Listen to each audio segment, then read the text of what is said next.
Well, guys, we decided to start on the rotor. Wanted to get the rotor one done first because if anybody's going to have anything turned, it's going to be the rotors first, because drums are kind of fading out on us. There ain't a whole lot of drums out there, and I would be more apt to turn rotors than I would drums. So I wanted to get it done first. That way I can start turning rotors for people if I can get any business. I'm not going to hold my breath. It's not looking good. I was just speaking to another garage, and he said he sold his brake lathe because people just don't turn them no more. They replace them and they don't turn them no more. So that kind of bummed me out a little bit when he said that. Of course, he's just a little mom and pop shop. He kind of just works on his own stuff, so it might be the difference between that and somebody actually trying to seek out rotors to turn. So, you know, once I get the rotor machine done, then I can get it operating. Then I can just work on the other one while I'm able to use this one. But I've got all the pieces off of it, and I'll show you.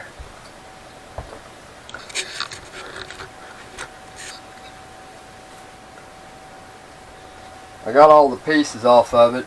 The gearbox, the compound, and these things here. And these are the strangest looking bits that I've ever seen. They just look like, they don't look like blades I've ever seen before.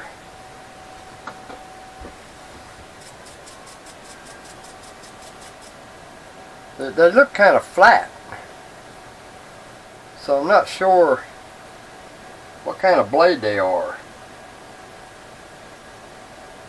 I don't think that this doesn't take the other kind of bits that I was thinking about using. Let's see here.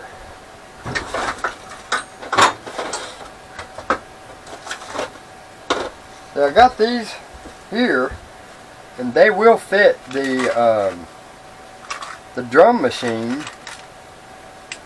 but they won't fit this one. So these are kind of weird looking. I hope that ain't going to be a problem. I might be able to take and loosen these up and just use a 3/8 high-speed bit and be done with it. But these are round, and they still feel pretty sharp. It's almost as if they haven't been used very much. So who knows?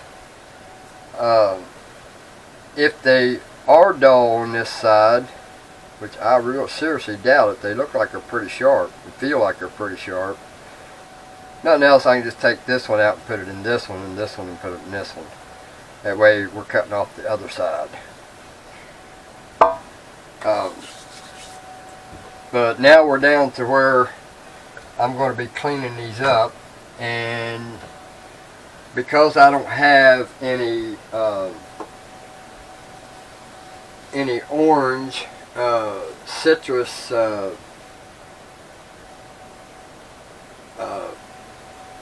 paint remover, I'm going to just take my scraper and just scrape what paint I can get off of it down to where it's flat, and then I'll just sand it with the 80 grit sandpaper, and then I'll sand it with a 180 and then go down to 220. And we're going to go with red, simply because that's the original color, red. Somebody painted it this nasty looking sky blue. If I was going to paint it any blue, it would have been royal or something like that, a darker blue, somebody's got some shitty taste in blue, because that color blue is nasty. They might as well be shit pea green. I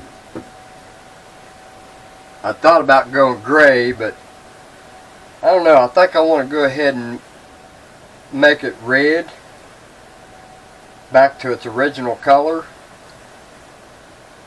And I did plug it up. It did work.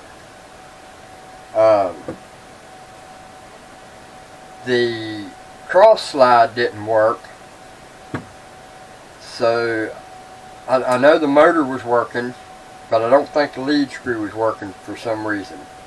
So I need to check and see.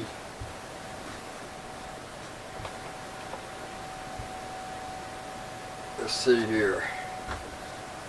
This is what the lead screw goes into, and there's a chain that goes around this to a motor that's underneath here. It goes down through here.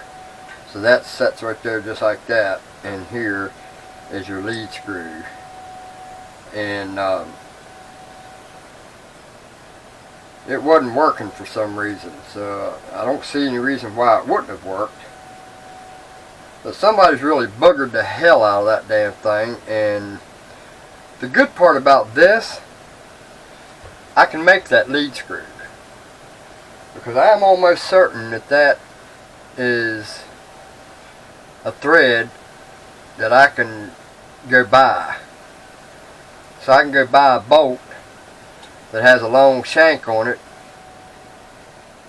and make a new one, because I think this one was made anyway. If you look, see all that buggered up bullshit that somebody did? I think somebody's already made this once, and they didn't do a very good job, because there should be a groove in this all the way around it, because when it goes in there, there is a pin or a screw that screws down in there that should lock into a slot.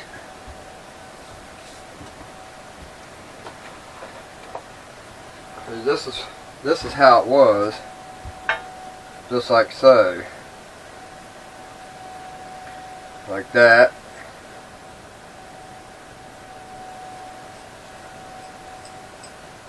And then this goes in there like that,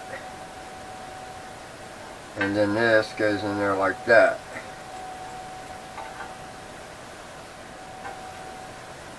And when this thing turns, it turns the lead screw and turns it in and out. See, right now the lead screw is moving in that direction. So that's how it works. And then you got two stands that goes here and two stands that goes on each side of this that holds a big rod for that slide, this piece here, to slide back and forth on. So got a lot of cleaning to do, man.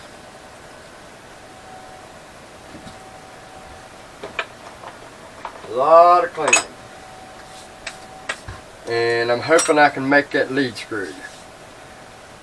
So we're going to go ahead and this is going to be off camera. Everybody's seen something get cleaned up, and like I said, I'm just going to wire wheel it. I'm going to scrape whatever I can get off of it the best I can, and then I'm going to sand it, and then we're going to paint it red. So if I come up with anything that needs to be done in the meantime, I'll shoot it your way. So till then.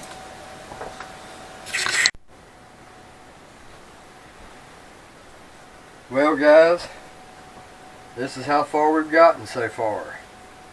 Got it all cleaned up, painted, cleaned up all my surfaces,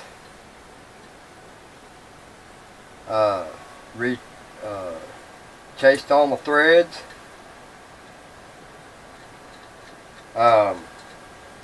they had 2 screws in here that are supposed to be these, but what they had in it was these 2 long ass screws. Backyard mechanic, and they had that down in there and this on the back side of it to hold it. I don't know why they went through that much effort when if they had just found 2 screws to put in it, it'd been fine. But now I've got all matching cap screws for all of them, and got all these chased. I even painted underneath of it, and we've got all of our bolts right here cleaned up, and right now I'm working on these, which are your lockdowns for the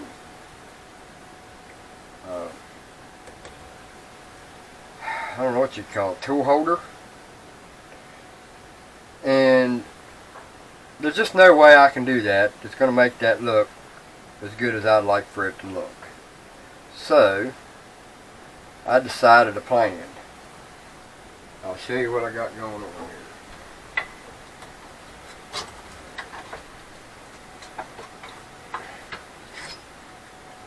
What I've got is this piece right here. It's got a drive pin in it that has a eye on the top of it, and it's just a threaded stud, and it just looks ugly. You know, I just don't like it. So what I did was I made this. If you notice the difference. And basically all I done was I have a whole crap load of these O-rings. So I put me a bunch of O-rings around it all the way to the top to about 1/4 of an inch. And then I went and found a piece of aluminum tubing that fits on there really, really, really tight. If I was to try to push this whole piece on there, it wouldn't go. That's how tight it is. The only way I could get it to push on there is to cut 1/4 inch of it and just do a small section of it. That little bit will stretch. So basically I just cut me a 1/4 inch piece off of there and pressed it down on there to keep the O-rings from coming back off. And it's got the red on the end, kind of makes it look unique. And then I'm going to repaint these red. I had them red, but I hit a spot that I didn't want to hit with the wire wheel. I just wanted to wire wheel this edge. So now I know the wire wheel ain't the best way to do that. So from now on, what I'm going to do, I'm going to paint this whole thing here. And to clean off this surface, I'm just going to take me a cookie on my die grinder and just clean that up. That way the paint on here stays nice and pretty, and you got your O-rings, so that'll look pretty good. And that's to tighten down these tool holders. So that one's done. I've got my motor cleaned up for the Y-axis, which goes underneath here, and these 2 screw holes are right there. So this just mounts underneath there, and it's got a gear on it to turn the lead screw. So got that cleaned up. Then these things were god awful beat up. I mean really beat up. And I ain't got an example to show you, but it was just somebody had used a pair of pliers on it and just buggered it all to pieces. It kind of looked like Well, if you can see, I didn't get all the way. Right up there on the edge, you can see all them little nicks. And I just chucked it up in a lathe with a piece of copper tubing with a slit in it, and just slid that on there, and then put it in a 3-jaw chuck and turned the outside just enough to clean it up. I didn't want to go too much further, or I could have got rid of that little bit right there, but you'll never notice it.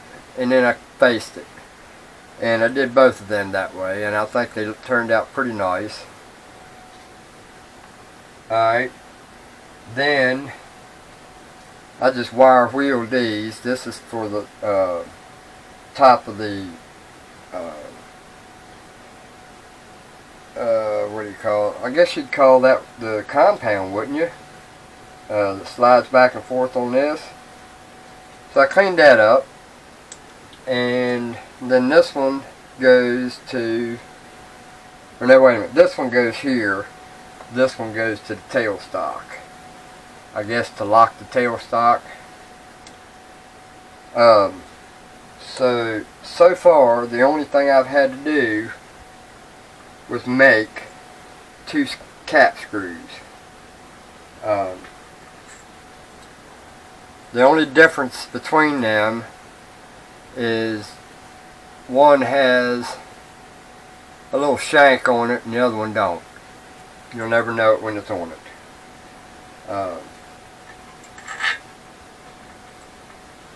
This is going to be a pretty nice rotor lathe. The drum lathe, it's got its issues. I'm going to have to make a gib for it because the gib was missing, and somebody had stuck a piece of 1/4-inch steel flat bar in the place of it, and then shimmed the other side of it with a little piece of metal. I'll show you if I can find it. They had all this stuff stuck in it. Big old piece of 1/4-inch steel, 1/4 by 1 inch, and then a piece of very poorly cut piece of sheet metal on the other side. So I'm going to still use this, but I'm going to machine it and make it a real gib. Now I don't know if this has to be hardened for a gib. I wouldn't imagine it would. But I'm going to mill the 45s or 20 degrees or whatever the degrees is on them, on that gib. Might be a 60 degree. And just make a new gib. And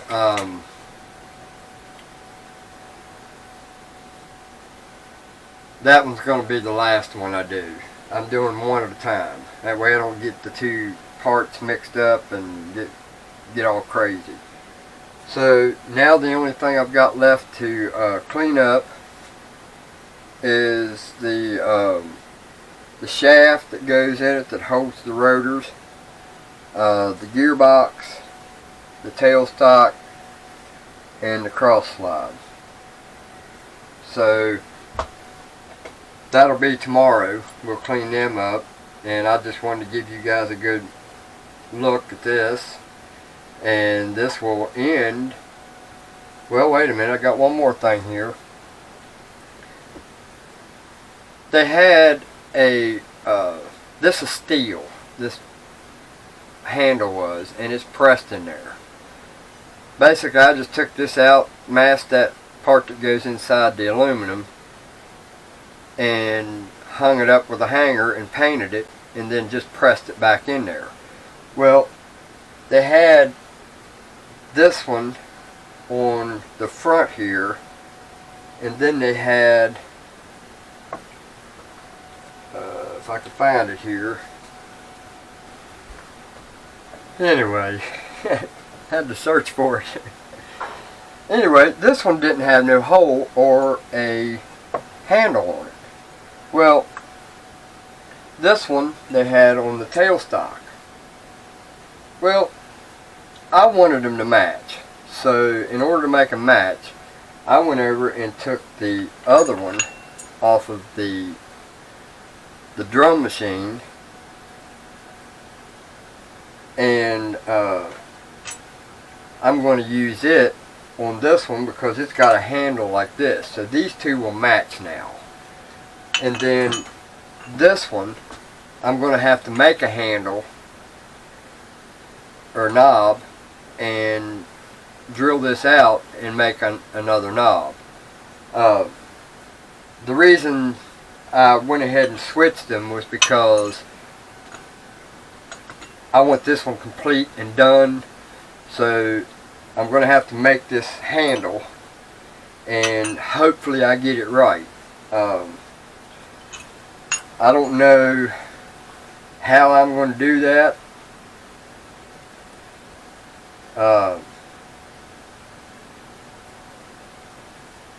I may look and see if I've got a handle somewhere else, but there's only one on that one, so it doesn't have to match another pulley or another handle.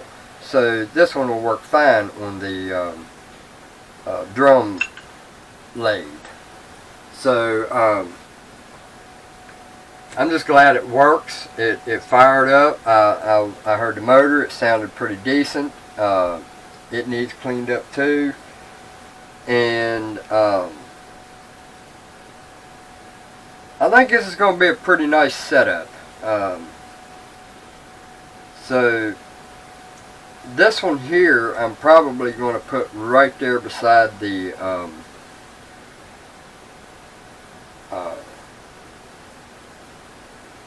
I may put them both beside the bench, or on the bench over there beside the toolbox, because the weight of these will counterbalance the weight of the lathe. So I think it'd be a good idea to put these both right over there.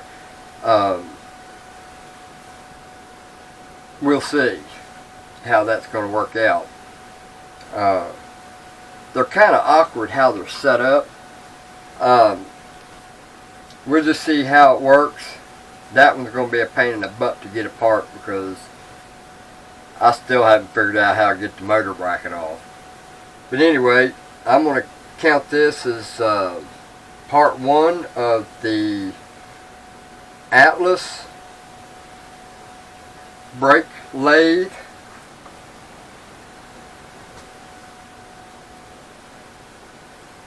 Restore, part one. So I hope y'all find that this looks pretty good. The appealing to my eyes. You know, all this was locked up, man. I mean, it was just locked up. I couldn't slide that thing for nothing. And I got these all cleaned up, put them in the lathe, and used emery cloth on them, and they turned out pretty nice. So I'm going to call that a wrap. You guys have a good one. Later.